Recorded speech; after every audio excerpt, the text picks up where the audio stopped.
नमस्कार दोस्तों, मैं ओम प्रकाश शर्मा और आज हम पहुंचे हैं फतेहाबाद के गांव जांडवाड़ा बागड़, जहां मेरे साथ हैं विकास भादू जो यूक्रेन से लौटे हैं।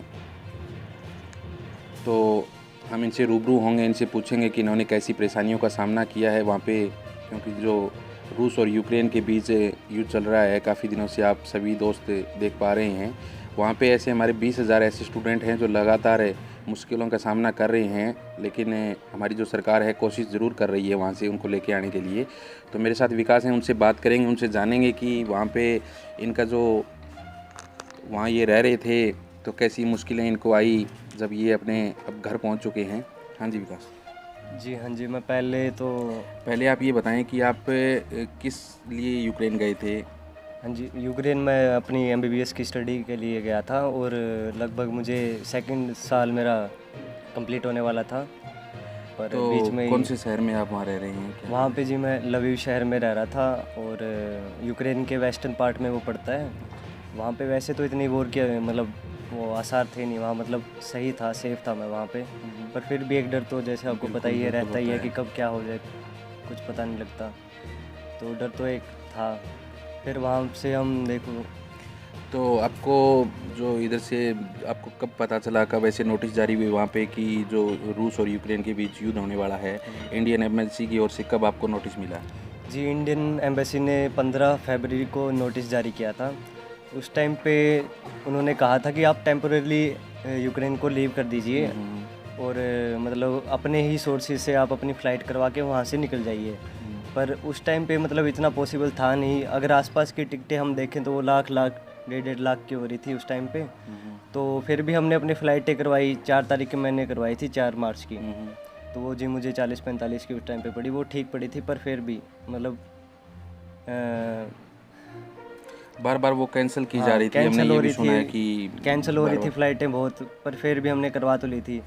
और ऊपर से हमारी यूनिवर्सिटी भी हम पे दबाव बना रही थी कि हम क्लासेस को ऑफलाइन लेके चलेंगे, अच्छा अच्छा। तो आप घर ना जाएं। वो भी हमें रोक रहे थे उस टाइम पे, इसलिए हम मतलब टाइम से वहाँ से निकल नहीं पाए एम्बेसी के नोटिस के बावजूद भी। अच्छा, तो आपकी जो यूनिवर्सिटी के जो वहाँ के टीचर थे या वहाँ का स्टाफ था, तो उन्होंने भी आपको ये बोला कि आप यहाँ से छोड़ के मत जाइए? हाँ हाँ, उन्होंने यही बोला कि अभी तो क्लासेस ऑनलाइन है, पर हम 10-15 दिन के अंदर ही क्लासेस ऑफलाइन रन करेंगे। अच्छा तो अच्छा। अगर अगर हम इतना महंगी फिर जल्दी फ़्लाइट करवा के फिर आते हैं, फिर वो अगर हमारे यहाँ पे आते वापस अगर ऑफलाइन कर दे, हमें वापस जाना पड़ता।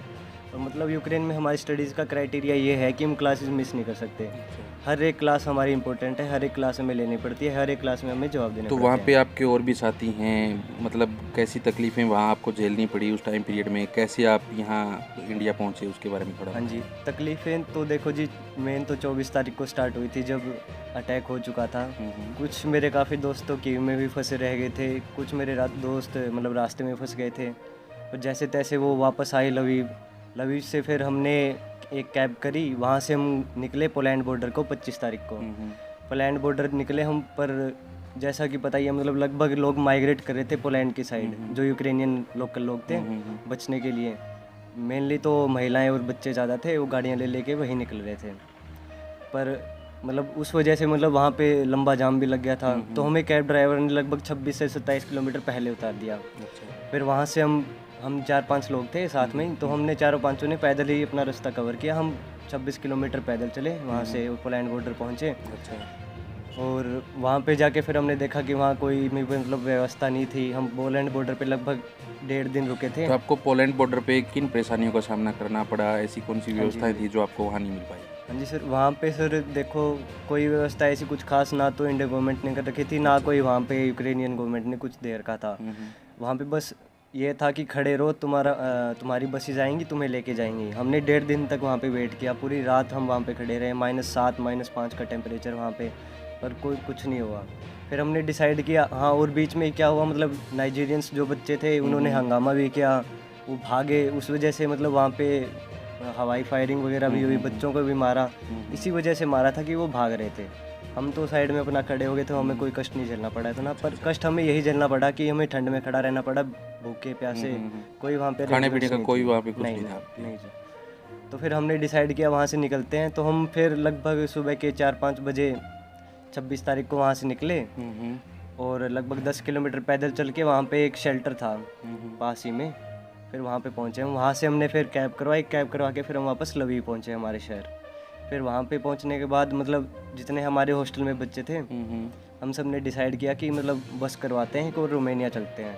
तो आपने वहाँ इंडियन एम्बेसी से कोई संपर्क साधने की कोशिश जी, नहीं की? संपर्क हमने सबसे वहाँ किए पे- थे, जितने हम पे कॉन्टैक्ट्स थे, जितना कुछ था हमने सब लगा दिया, पर किसी एक बंदे ने हमारी मदद नहीं करी वहाँ पे उस टाइम अच्छा, पे। कोई आपको वहाँ मदद नहीं मिली? सब यही कह रहे थे कि हाँ हम भेज रहे हैं, बसेज आ रही हैं, तुम्हारी बसेज आ रही हैं, अच्छा अच्छा। पर कुछ नहीं। कुछ लोग तो मेरे मतलब दोस्त ऐसे भी थे जो पोलैंड बॉर्डर पे आगे भी 4 दिन रुके हैं, उनका कुछ नहीं हुआ, बेचारे किसी का फ़ोन चुर गया, किसी का सामान जो था वो सब चुर गया। तो ऐसे ही उसके बाद उन्होंने। आप कैसे पहुँचे फिर आगे? उसके बाद जी हमने वापस लवी पहुंचने के हाँ, बाद वापस हमने लवी बसेस पहुँच गए करवाई, थे। बसेस अरेंज की हमने, बसेस के थ्रू हम रोमानिया बॉर्डर पहुंचे। अच्छा। फिर रोमानिया बॉर्डर पहुंचने के बाद सीधा ही हमारा वीज़ा वगैरह लग गया था और हमें शेल्टर मतलब यानी पहुंच गए रोमानिया थे हम। बॉर्डर पे आपकी जो सुविधाएं थी आपके लिए वो सही थी? वो वहाँ सही थी, वहाँ पे लोकल एनजीओस वगैरह थे, उन्होंने हमारी बहुत मदद करी, रोमानियन एनजीओस ने। पे? अच्छा अच्छा। गवर्नमेंट वहाँ पे भी मतलब कुछ खास था नहीं, पर हाँ वहाँ पे पता नहीं सरकार ऑफिशियल्स की थे। तरफ से तो 4 ऐसे मंत्री थे जिनको भेजा गया था बाहर।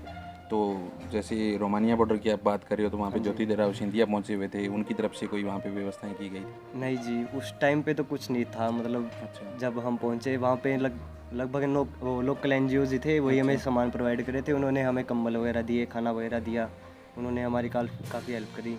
उसके बाद हमें शेल्टर लेके गए वहाँ पे, रोमानियन शेल्टर। वहाँ पे मतलब एनजीओज वगैरह थे, इंडियन एम्बेसी के भी वहाँ पे लोग थे, उन्होंने भी हमारी मदद करी वहाँ पे पहुँच के। मतलब यूक्रेन के अंदर इंडियन एम्बेसी का कोई रोल था ही नहीं अच्छा, यूक्रेन के यूक्रेन अंदर। से बाहर निकलने के बाहर बाद निकलने के बाद वो हेल्प प्रोवाइड करे थे, हाँ कर रहे थे। तो आप इतने उसके बाद कब वहाँ से आपकी फ़्लाइट हुई रोमानिया से? कितने दिन बाद आप घर पहुँचे हो? रोमानिया में हम रुके थे जी 2 दिन।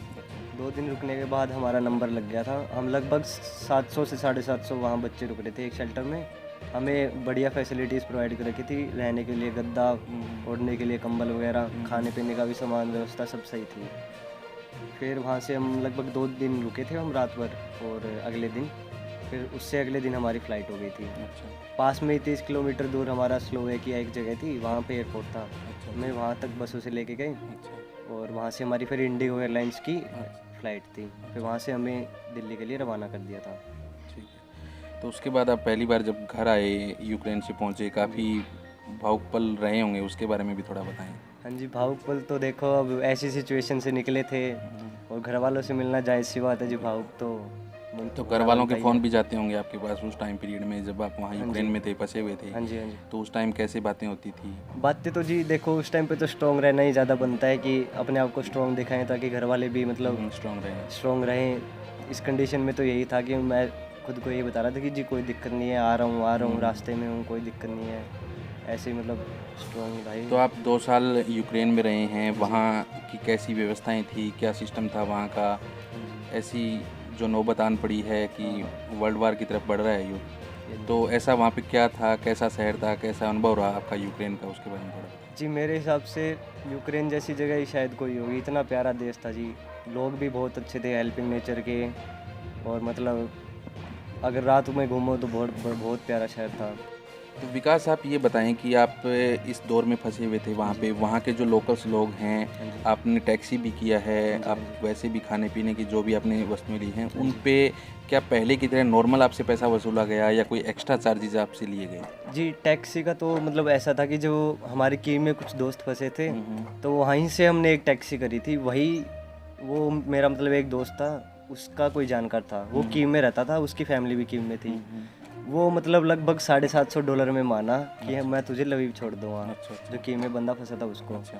फिर वो उसे $750 में वहाँ लेके आया लवीव। तो वैसे नॉर्मल चार्जेज आप बता रहे हो कि $750 उनसे लिया, हाँ जी। तो नॉर्मल जो चार्जेज थे वो क्या थे, या अब एक्स्ट्रा पैसा वसूला जा रहा है वहाँ पे? जी एक्स्ट्रा ही लिया था वैसे तो, क्योंकि वो खुद की मतलब लाइफ को रिस्क पे रख रहा था, और उसकी फैमिली भी कीव में थी, उन्हें भी वो छोड़ के आ रहा था। तो जी 750 टाइम पे लग रहा था हैवी है, पर उसकी कंडीशंस भी देखें तो वो ठीक था एक टाइम पे।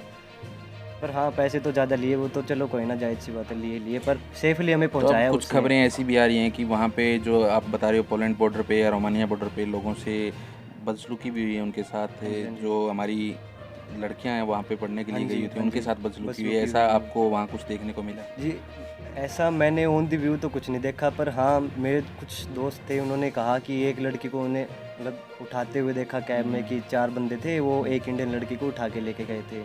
ये भी मेरे को सुनने में आया था। मेरा एक दोस्त था जी गगन, वो फरीदाबाद का रहने वाला था। उसका सामान भी चोरी हो गया, उसके मतलब आईपैड वगैरह था उसके बैग में, वो चोरी हो गया। मेरा एक दोस्त था जी कशिश, भुन्ना का रहने वाला था, उसका भी सामान चोरी हो गया। मतलब चोरी तो हुई है, तो उसका कुछ फ़ोन चोरी गया हमें था। ये भी न्यूज़ मिल सी हैं कि जी। जो इंडियन फ्लैग लेके वहाँ पे जो इंडियन स्टूडेंट हैं वो चल रहे हैं, तो उनको किसी भी प्रकार की कोई भी परेशानी नहीं हो रही, ऐसा वहाँ पे कुछ था या नहीं था, क्या था? देखो जी, वो तो कहने की बातें हैं सब, अच्छा। परेशानियां सब ने झेली हैं वहाँ पे।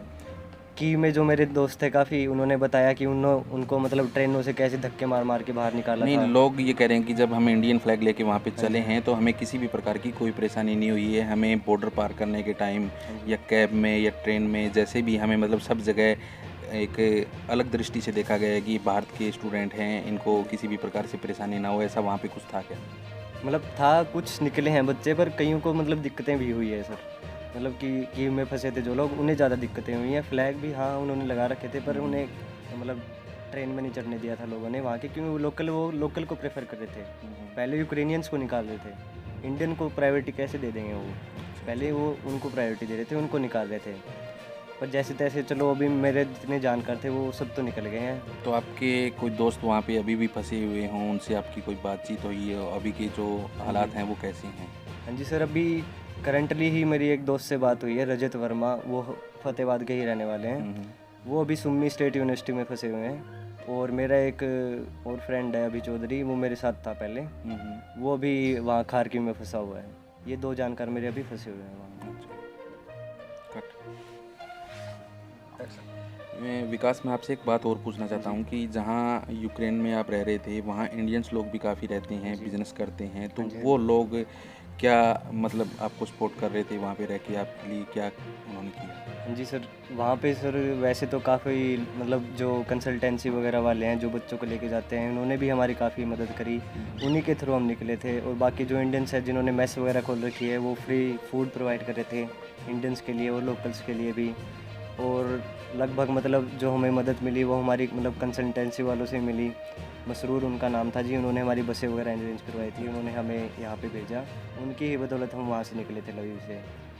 और तो मतलब और वहाँ पे मतलब ऐसा कोई पल रहा हो कि उस टाइम आप यूक्रेन में थे, जी। उसके बीच में जब आप घर पहुँचने के लिए निकले हुए थे, तो वहाँ पे ऐसा कोई पल जहाँ आप ऐसे पूरी तरह से टूट चुके थे कि यार बड़े मुश्किल हो गई है पहुँचने में, घर पहुँचने में, नहीं पहुँच पाएंगे, ऐसा कुछ पल रहा हो? वो तो सर पोलैंड बॉर्डर पे हमें लगा था ऐसा कि अब तो मुश्किल हो गया है, पता नहीं अब क्या हो गया, क्योंकि सर वहाँ पे लगभग 1.5 दिन हमने बिताए थे। और रात को ऐसी हालत हो गई थी ना, हमने खाना खाया था, इतना हम चले थे, शरीर में इतनी ताकत भी नहीं बची थी।